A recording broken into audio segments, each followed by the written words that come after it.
So, hey everyone, happy Friday to you guys. We're gonna get going in just a couple minutes, but yeah, I think you saw enough of that spinny, shiny logo just on the screen with nothing going on ahead of time. Yeah. If you're on Odyssey, if you wouldn't mind telling me if you can hear anything, because Odyssey's had some issues with the live streams. Every once in a while, they don't. Every once in a while, they just aren't. They don't give you the audio, but that's why unfortunately, I still have to stick with YouTube because at least it tends to usually work.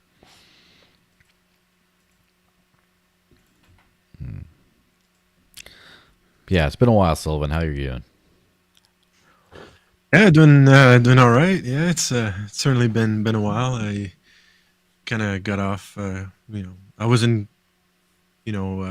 listening or watching the different crypto news for a while. I don't know. I just got tired of it at some point. Like, I think everything was going down, and I Mm-hmm. think with lots of issues with and I don't even remember what now. It's what FTX, and then what was that before Celsius. And then what Yeah. else? Like, there's so many now. I think we can't even like recall all of them. Like, maybe you can, but it's just that like there were like so many issues recently that it's hard to keep up. Like, for random beginners, like they're completely lost and be like, oh, I'm staying out of that for sure, right? So Yeah. Yeah, that's for sure. It has been kind of a crazy last year.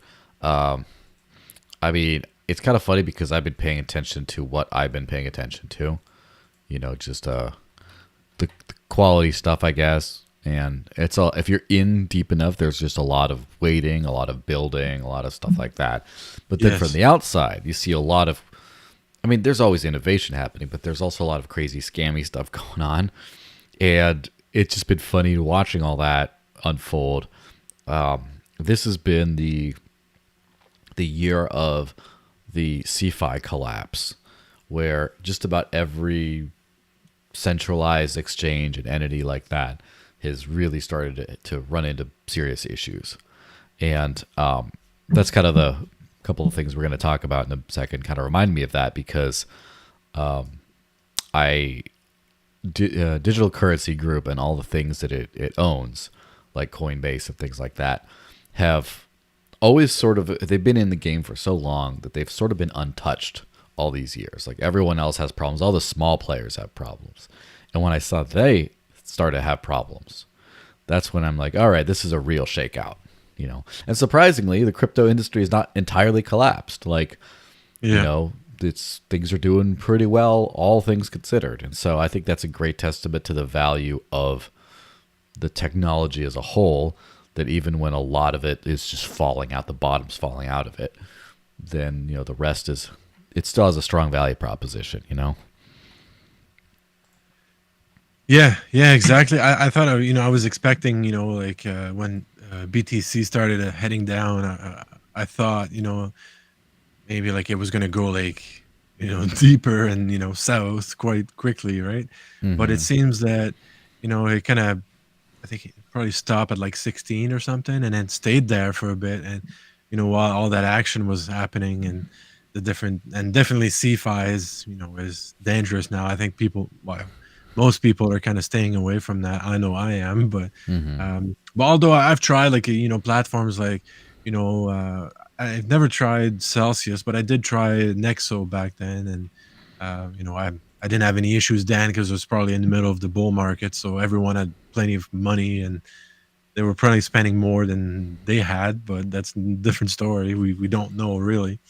So Yeah. I've tried those ones, and there's even like other small platforms that are contributing with like the master nodes. Like there was recently, uh, what's it called, Midas, and also Mm-hmm. StakeCube having issues as well. Like, so a bunch of platforms giving returns like upwards of like 7-8% are having issues, Mm-hmm. and I think people don't like, where do they take the money from? Like, you just can't create like interest out of nothing, right? So it's like, Yeah. Of course. where do they take that now at this point?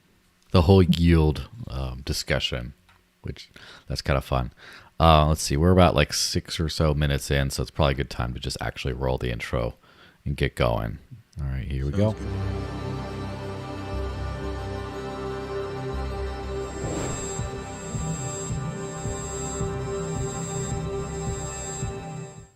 So, hey everyone, officially now, happy Friday.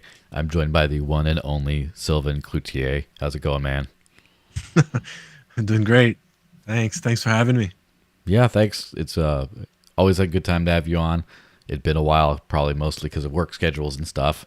But, finally worked out. And then here we are with the nice relaunched podcast and all that good stuff. So, for everyone watching, obviously, hit the like button, say stuff in the live chat, all that good stuff. And if you have one of my NFTs, you can go into the super chat channel and ask questions. And those will be put up on the screen. Everything else is like at my discretion. Like I may decide to, I may not, we'll see. So yeah, you guys know how that works. Now, let's go to the first story we have to cover today, which is kind of a little bit of a, this is funny. Crypto lender Genesis files for Chapter 11 bankruptcy. Crypto lender Genesis Global has become the latest firm to throw in the towel following the collapse of FTX, filing for Chapter 11 bankruptcy protection in New York. And so Genesis was a digital currency group owned lender, as everyone knows, and the Gemini exchange used them for their lending product to get like yield and stuff.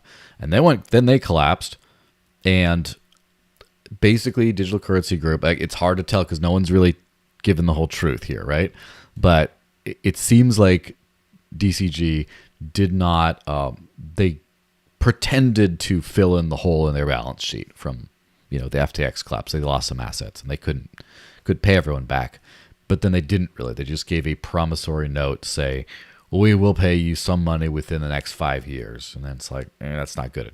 That's not cash in the bank. So now, because they've been unable to resolve this, it's collapsed, and they have to declare bankruptcy. They can't actually pay. And if you go down here with I read the whole thread earlier. I mean, it's a little too long of a thread, but Cameron Winklevoss said, we've been preparing to take direct legal action against Barry Silbert, digital currency group, and others who share responsibility for the fraud that has caused harm to 340,000 plus earn users and others duped by Genesis and its accomplices. Unless Barry and DCG come to their senses and make a fair offer to creditors, we will be filing a lawsuit against Barry and DCG imminently. And so to add to this thing, as I believe we covered on last week's stream, the SEC is suing Gemini now over the earned product. So like everything is just like coming in. Everyone is, obviously this is one, significant collapse, but then Gemini is coming after DCG. They're arguing with them publicly, and now they're threatening to sue or promising to sue them, I guess. And then the government's getting involved and trying to, like, I guess, make sure earned customers really don't have any money that's coming back to them. So it's a giant disaster. I don't know what you think of it. Yeah. I've never followed like Gemini or, well, I know obviously of DCG a bit more because they're kind of pretty much involved everywhere. But it's kind of and now if it, the issues are starting to roll up like the DCG and, because they're kind of including a lot of different cryptocurrencies in their assets, right? So it's, I don't know, it can shake out even more of the space. I think aren't they like they have like Zcash, I think Horizon, Ethereum Classic, BCH, and I think they have like they have different. So I don't know. It seems really like the industry is heading that way. Like it seems like everyone's having issues, and especially and then if we're just kind of at the beginning of the bear market. So imagine now, like I think there's a lot of cleanup being done, and I think for those platforms, like you mentioned, like the CeFi. For most of them, it's going to be, I think, extremely difficult to survive, and now they have to gain confidence of people, right? So they need that confidence back from people, and I think it's going to be hard, especially for people in crypto that have been in for many years. Maybe they'll catch the the beginners in the next bull run or whatever the case. But certainly people that have been around for a bit, like including myself and you, will be really careful on the next one. I think it's and I can't remember if it's you mentioning that, but it's like surprising, like so like it seems like each bull run there's like more scams or whatever. Like it seems Hmm. like it's just not that it's entirely a scam in that regards, but obviously the funds, the money is not managed properly, so we end up with issues like that, and they probably like lent money too much, or I don't know what they did, but Hmm. it's yeah, it's a disaster and a nightmare for the industry, and it's thank God it's like crypto surviving with all that, but it's we might still see some more of that, I think. Yeah, it's definitely a strong possibility that we see more drama and tumultuousness before this whole thing is over. It's kind of funny because uh, every every year crypto's getting better as far as like the tech, as far as how smoothly things run, as far as everything adoption of like it's all pretty much, it's not a linear upward trajectory, but it is like it's going up every year pretty much. But then the systems around it like have, and the promises have far outpaced the technology and adoption. Like every like so much money is going into it. So many people are like, this can do that, that can do this, and it's just kind of all a scam.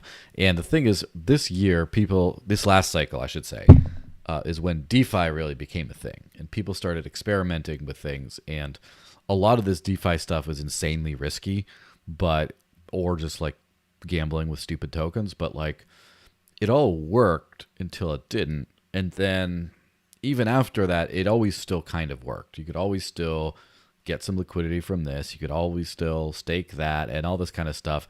And the thing is, CeFi sort of got caught trying to compete with DeFi, where they're like we can't offer like more than 3% interest safely, but DeFi is doing like 10, 20, 30% or whatever.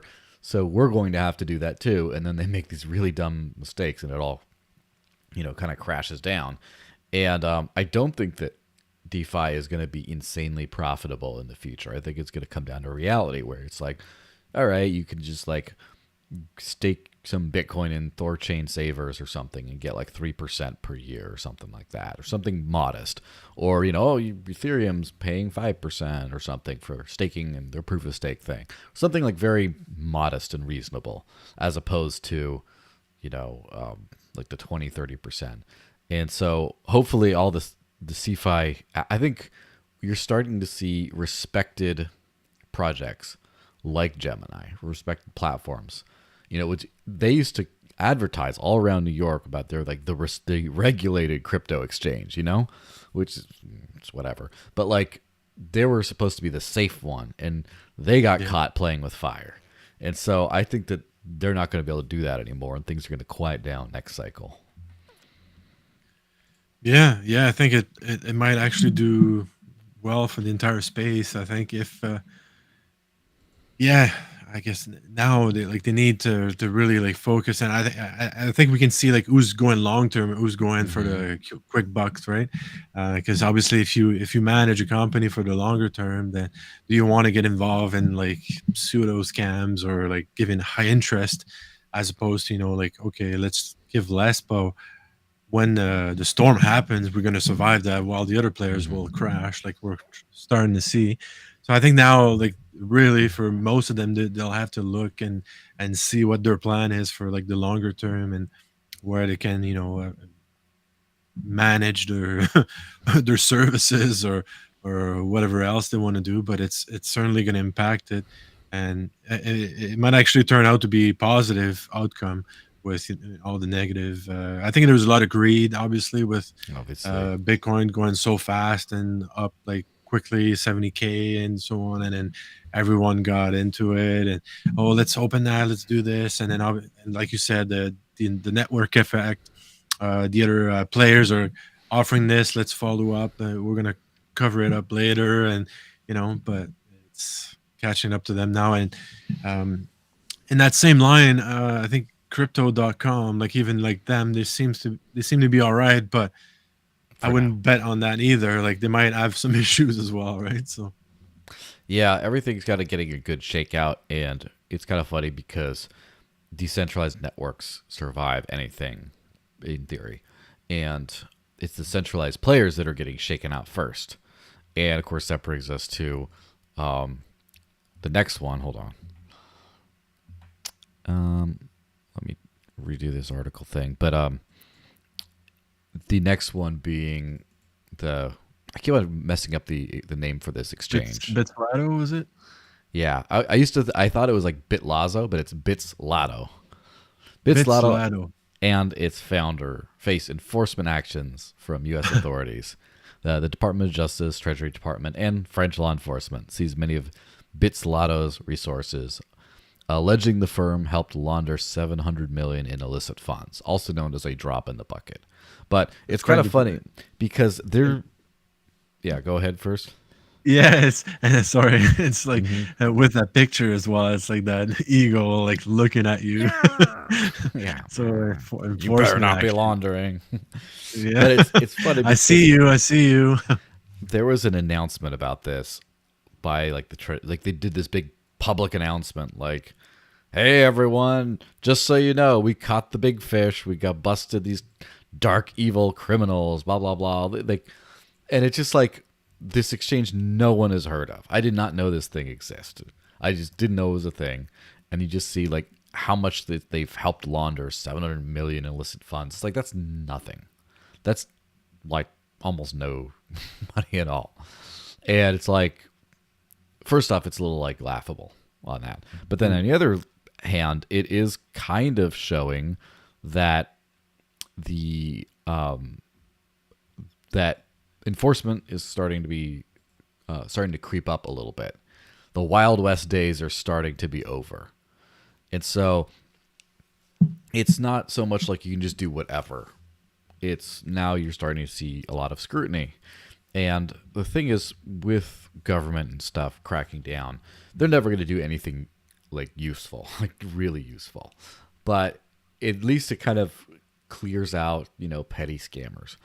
It's like if you see the police driving by on your street, even if they're too stupid to see who's trying to steal what, just the fact that there's someone driving by makes people hide for a second. So Yeah. it just increases the costs of doing scammy C5 business.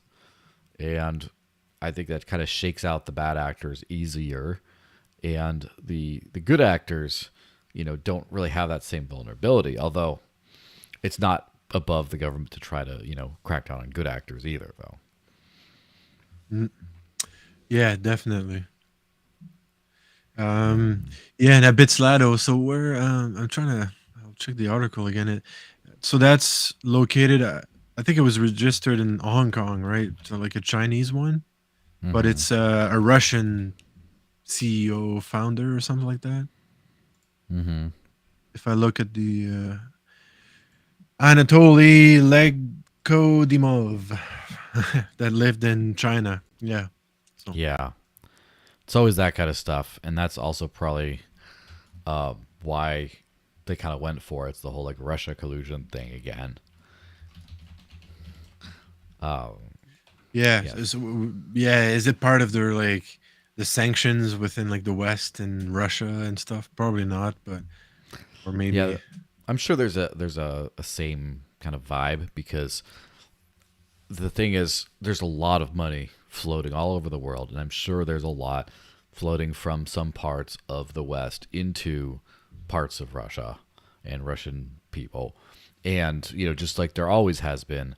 But now it's like that's you're not supposed to do that. And if you can't stop it, but you have to pretend like you're stopping it because a lot of the like the sanctions and stuff around the entire Ukraine conflict, a lot of that isn't necessarily to be effective. A lot of it's for posturing reasons, and so they have to be like we're taking this seriously. And the same thing with like crypto as a whole. It is insane to think how far crypto has gotten with almost no meaningful regulation from the major Western governments, especially like the US, which runs the US dollar, which is, a lot of the world runs on that. And they've just kind of done almost nothing about crypto up to now.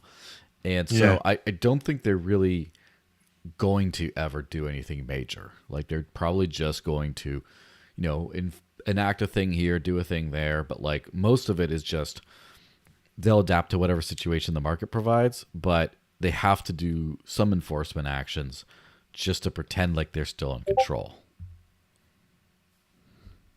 Yeah, well, yeah, I find that part funny because they seem to always kind of, oh, they're announcing regulations, they're announcing this, and then turns out then there's nothing being done. Or like again this week, I think I've seen that like international cryptocurrency regulations, and so what came out of that? Like I didn't follow up on the story, but it seems like there's always like an announcement for like stablecoin regulations. I think it was in Europe, and then I don't hear back from that. Like I don't know what really is going on with the regulations. So are they actually doing it, or uh, it Yeah. seems funny. It's almost like they have like interest of not doing it for some reason. I don't know. Like maybe they're invested into that too. Like who knows? Um, Yeah, I think they're super slow on this kind of stuff, just on anything. And that compound that with the fact that they see this big popular technology coming in that everyone's kind of on. And then they also don't know exactly what to do about it. Like they don't really know what it is, what its threats are, who's using it for what. They're figuring some things out. And then they're like, well, you can't do this or that, or, and then how do they like it's easy to crack down on a potential securities offering, an illegal securities offering. But what is an illegal securities offering? Like, is Ethereum, for example. Now, first off, they have said in the past, or part of the US SEC has said in the past that Ethereum is not a security today. And now they're trying to walk that back, saying like, well, we didn't, yeah, maybe not. They're trying to say, yeah, wait, don't take that seriously. Let us think about it. And if you think about Ethereum's launch, I mean, it was a group of people that sold a bunch of tokens to random people and raised money and the expectation is that that team would work to make those tokens more valuable over time. That's pretty much a textbook security in a lot of ways. But then compare where's Ethereum today? I mean, it was proof of work mined for like a half decade. So like anyone could participate in almost anything. The coins are very well circulating around. There's so many different teams and developers everywhere just kind of taking part in this. Everyone's kind of doing stuff. It's really hard to make a case that Ethereum as it stands today is a security. So then what do you do as the SEC if you're trying to regulate something like that? You're like, kind of was a security. It's kind of not now. Like they're having a very hard time, I think, figuring out what to do. And a lot of it also, there's a lot of connected politicians across the whole world, but I definitely know in the US, for example, there's plenty who have financial interests in crypto. And so now it's like, well, now they can't destroy it, right? They can't destroy crypto because they have to just figure out what to do with it. And then obviously it's the new digital money. And they're like, well, this isn't good. But they don't have their new digital money ready yet. Like the stablecoin, conveniently enough, this leads into the next story. But like the CBDC thing that everyone's been scared of or everyone's been looking forward to, depending on who you ask. And no government has figured out a successful CBDC strategy so far. They just, they have this in their idea that, oh, we're going to do like a digital blockchain version of the money, and they just can't figure it out yet. And no. that kind of moves to this thing, which this is a story I saw on Twitter that I really like. It really piqued my interest because this is one of my theories, right? So, National Australia Bank creates a stablecoin called AUDN. National Australia Bank has created a stablecoin called AUDN that allows business customers to settle transactions in Australian dollars. The Australian Financial Review reported, citing sources. The bank is aiming for transactions to launch mid-year, including carbon credit trading and remittances, of course. The stablecoin will launch on the Ethereum network and be backed one-to-one with Australian fiat held by the bank. Four banks attempted to create an industry-wide Australian dollar stablecoin last year. So that second to last point is the really important part. They're launching this on Ethereum. Now, this has been sort of my thing I've been thinking about, like trying to figure out like what are CBDCs actually going to be, because we already use, a lot of us at least, use a central bank currency digitally, right? Like people, how often do people interact with paper money in the bank and they write a check or what? Like, no, it's all digital. It's all digital. And what is an actual CBDC? Well, it's just digital all the way through. Like it's not just, well, the bank communicates with the other bank and they update little things on their their like little ledger or whatever, and then the old Swift system. It's just kind of a more integrated system in general. And so when I've been thinking about like, oh, they're going to create their own networks, their own blockchains from scratch. But it's like, how are they going to? It's not that easy if you're boomers, right? If you're not very technically competent people or competent at all because you're the government and you're trying to create a new network, figure out how it's going to run, make sure it runs fast and smooth and consensus is great and all this kind of stuff. But somehow you still have control over everything and it's a tricky technical problem to fix. And so I kind of was, in the last couple months, have been starting to lean towards a prediction that governments would simply launch their CBDC as stable coins as like official stable coins on existing networks.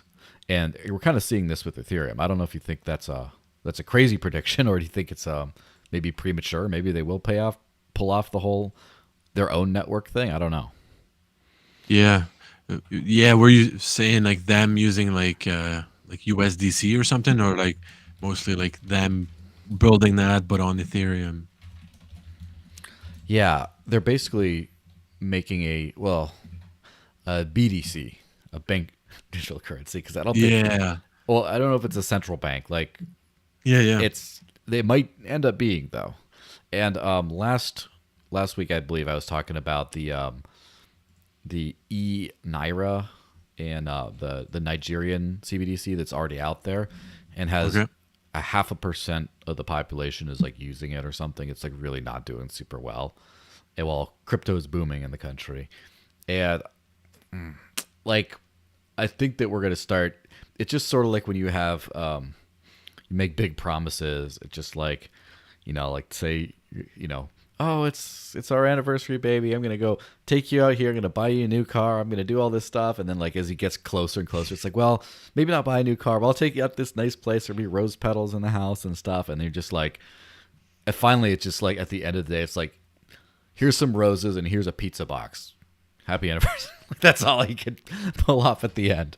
And so I think that's kind of maybe where they're trending towards, where they're probably going to try to do a CBDC on networks such as Ethereum and Polygon and other things like that, as long as they can censor them correctly, right? But then I think maybe they won't even do that. Maybe it'll end up being just a bank issued one, sort of like USDC is like a one-to-one backed with like a bank that's not a central bank, but it's still compliant with the government, but it's not that. Maybe it'll be that each of the, like Bank of America is going to have their own stable coin. Like everything will have their own kind of stable coin that of course the government oversees but doesn't control themselves. So that's my next thought. Is it going to be several major banks issue regulated stable coins? Or is it going to be that the central bank issues one regulated stable coin and cuts the smaller banks out of it entirely? Yeah, that's an interesting question. I think, well, if you take like just the fiat currencies, like obviously it would be difficult to manage like multiple in one country. So I'm pretty sure they'll be looking at limiting the number of currencies we have. And now with, in that particular case with the Australian bank, I'm kind of, we'll see how it works on Ethereum, like at scale, like we'll see how that performs. Like, will the gas fees become an issue with the issuance, or like the multiple transaction it's going to require? That it's obviously going to have to be looked at. And it might change their mind, like there's always like there's already like I think Ripple and maybe like other players that are in that CBDC kind of discussion. So I'm wondering where how it's going to perform, against the other players, and but I think we're probably going to end up, if that part comes to fruition. I think mostly like the nations will look into like one main one. I think, but maybe they're doing like smaller tests at the moment. I think, but I think it's still at testing, and everyone keeps talking about that. But it seems like are there like actual like real developments anywhere like on CBDCs? I don't know. Like it seems like a topic of discussion, but I don't know if there's any like one close to using it per Mm. se. Like I think Canada has been doing some testing, probably in the US as well. Australia seems to be doing it. So I don't know where it's at now.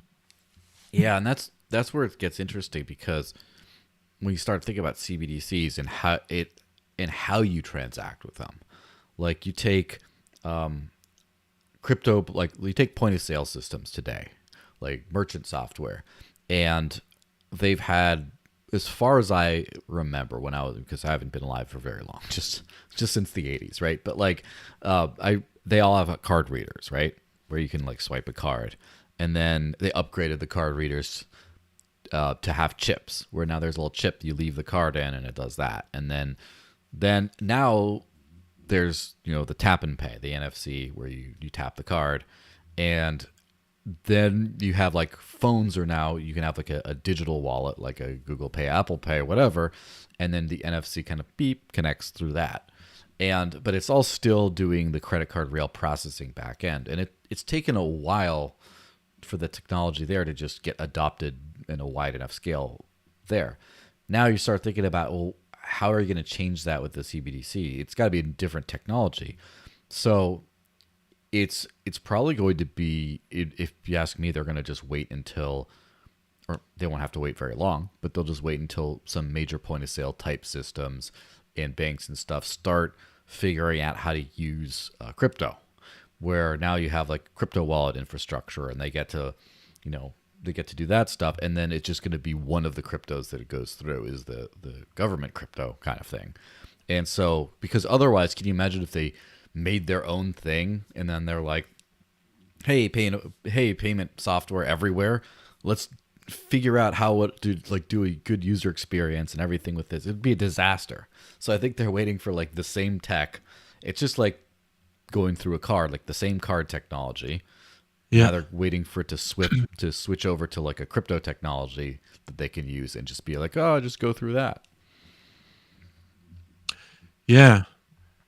Yeah, and like eventually they might try like we to come back like what you said earlier, like they might try to come up with their own maybe blockchains and whatnot, and then they might ending up discovering that it works better with what's in place right now. So that could also be a possibility as well. Like, um, but yeah, they would need to put some kind of things in place, I think, because they would definitely look to censor, or like maybe not censor but control like the whatever Mm-hmm. CBDC token they would create, right? Like they would need to be in command of that. And yeah, it depends like who's in charge. Like, is it the central bank? Is it like particular banks that it can issue their own? Mm-hmm. Like, I think there's still lots of discussion. Like, I don't know if it's part of like G20, meetings and whatnot, but I think we're still pretty far away from that, even though we keep talking about it. Mm-hmm. Well, that's the kind of thing is it keeps on the stable coin or the whatever backed, tokenized on a blockchain stuff seems to keep on growing. And that kind of goes to this thing where Iran and Russia want to issue a new stablecoin backed by gold. The potential stablecoin aims to enable cross-border transactions instead of fiat currencies like the US dollar, Russian ruble, Iranian rial, etc. Now, this is kind of interesting because now you have the same thing, like a CBDC of sorts, except it's not, but a gold standard one. And so that's where it gets a little bit crazy because the gold standard was, what people used in the past to back money to make money sound, And at some point with fiat currency, they just got rid of the gold. And I hate to say it because I really like, sound money that's worth something. But I'm sure there was a lot of efficiency gains with that, even though the money became terrible. There's probably efficiency gains because you don't have to store gold. You don't have to like this bank has a gold vault and issues these certificates. And then what happens when they go over there? Like, do you ever physically transfer the gold? Like the extra costs related to and accounting related to that. Whereas if you just print money, it's much easier to just keep track of the actual paper, the actual certificates that are out. And you don't have to keep track of the gold itself. But now it's coming full circle to where now it becomes much, much easier to digitize the records of gold ownership. And so now when you have like gold backed stable coins, it can just be sent everywhere in the world digitally. And it's just so simple and convenient. I think that, first of all, it's going to start to further chip down the hegemony of the US dollar, because not only is crypto booming everywhere, but now they're starting to issue, because the dollar is the top of the pile of fiat currencies, and I don't see that changing anytime soon. And so instead of competing with that, they're just issuing their own currency that doesn't need like the protection of the US military, like all like the history. It doesn't need all that powering its value and stability. They just plug in gold instead. And then now they're competing. And then it's going to be interesting. I can't imagine the dollar maintaining its number one status for very much longer, like maybe 20 years or so. I don't know. What do you think? Yeah, it's definitely difficult, and I think we're seeing it a bit now. Like gold and silver and precious metals seem to break out. I don't know if it's for good or like there was just like a quick look to what might be coming ahead, maybe like. But like you were saying earlier, like in that article with the Australian bank, they said, "Oh, it's going to be backed by 1-to-1 with Australian fiat, and the money will be held in the like." There was just like, well, it's they don't even hold it right now. Might be coming ahead. Like, how are they going to actually do it? It's like it's backed by debt, like it's so maybe gold would be a better option in that case. Obviously, it might be difficult in some aspect, maybe with a physical gold, but with the, let's say, Pax Gold and other tokens, that could facilitate that. And I think the principle is the same as like Bitcoin with limited supply.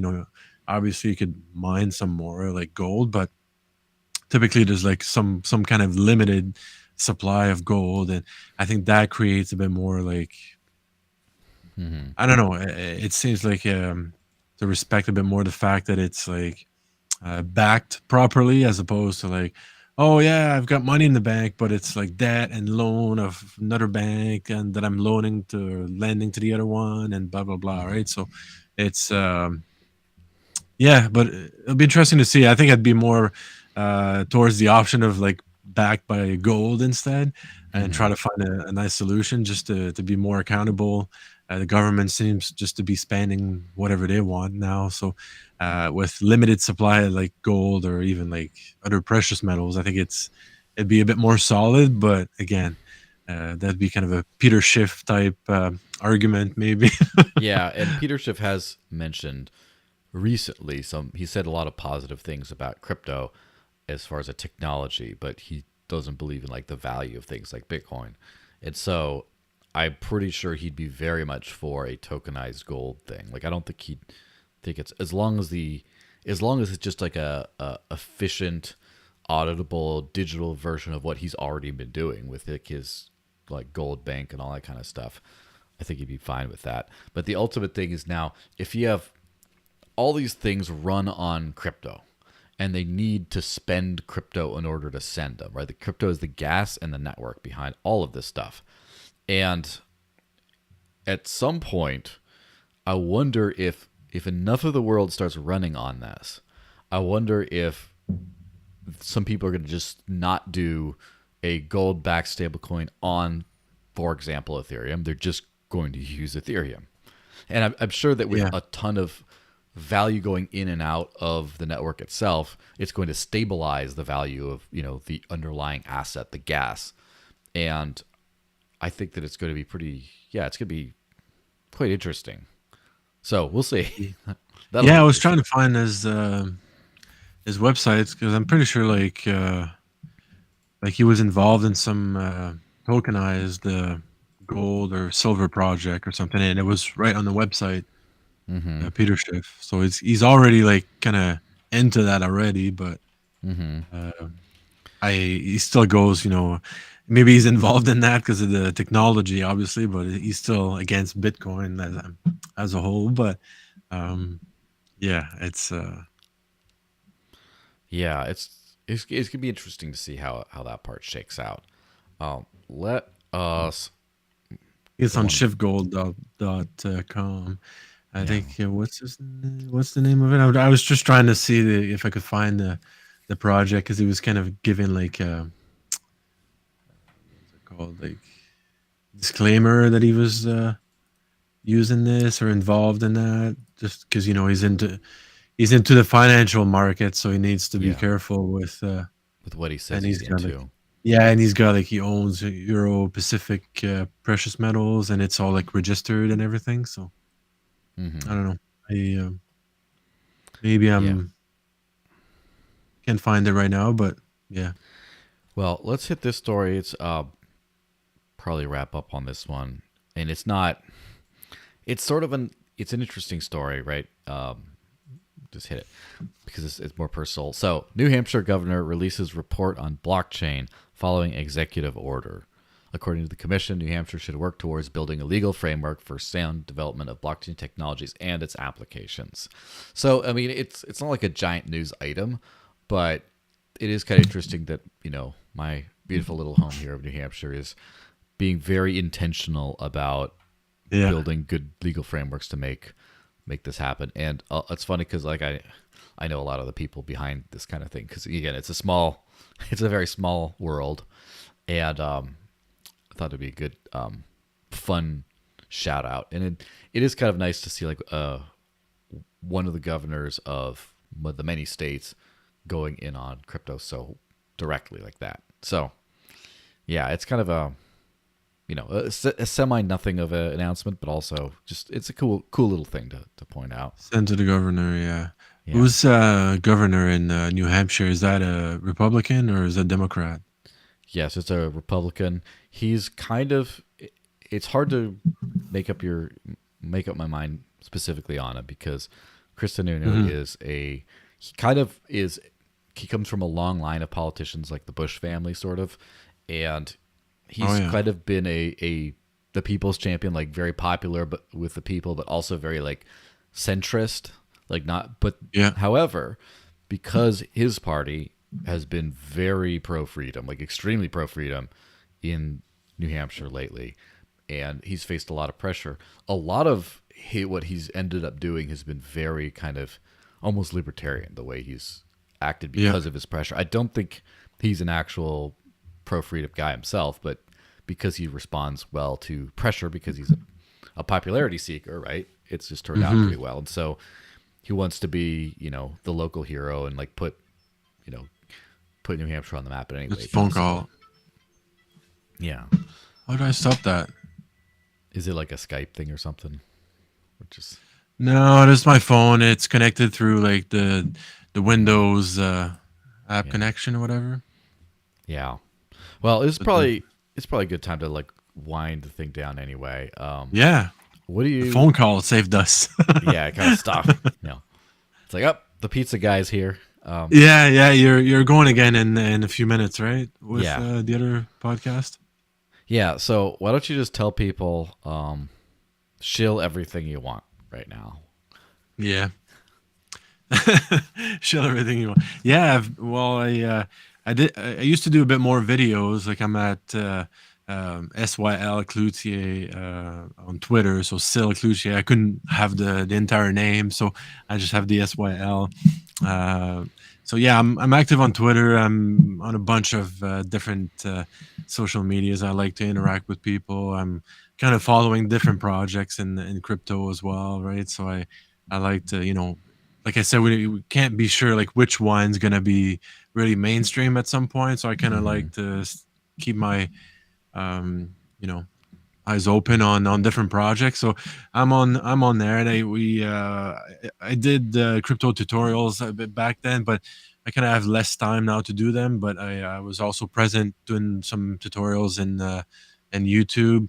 Um, so yeah, involved as much as possible in different discords, and trying to stay active, learn, and share the passion, knowledge, and trying to educate as many people as possible, mostly online. Like I find like people like Mm-hmm. say in the workplace or whatever, like the knowledge for crypto is really limited. So Mm-hmm. there's a lot of work, but I try to introduce it once in a while, and it's little by little we might get there. So yeah, you can follow me in different platforms. I'm kind of going over like what I could do next. So I'm Mm-hmm. throwing in ideas here and there. So I'm kind of, it's not like I'm not doing any, I'm like active online, but I don't have any particular like podcast going on, or uh, product to sell, or any services that I'm offering. But it's something that I'm kind of looking at now, see what can come next.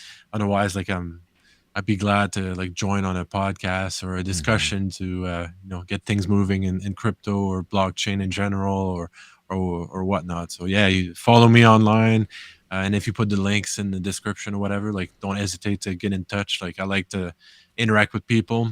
Mm-hmm. That's what it's all about. So just reach out. Let me know what you think, and we can have a discussion, maybe a video at some point, or a podcast episode or whatnot. Yeah, and if anyone listening runs or enjoys Twitter Spaces, be sure to tag Sylvan and I both in those, because whenever I have some free time, I jump on a Twitter Space and listen to it, or Yeah. participate. And it's a little annoying because you have to do it. You can only participate like beyond listening from your phone. You can't do it from your computer. I hope they fix that. Elon, if you're listening, which you're not, fix that for us. But yeah, Yeah. so that's a great way because you just get, it's kind of like a mini casual podcast that you can just listen in on and just say, I want to speak. And then they can like put you in if you have something to say. And it's a great way to kind of get involved. I've been on the Litecoin Underground space pretty like 3 times, I think, now or so. And so Hmm. that's always a good one on Wednesday evenings. But yeah, just all of them. Thorchain does a Friday one every week. I missed the one Okay. today because I had to dig my car out of the snow, but that happens. So anyway, everyone, thanks for watching. Follow Sylvan; he's a fun dude on Twitter.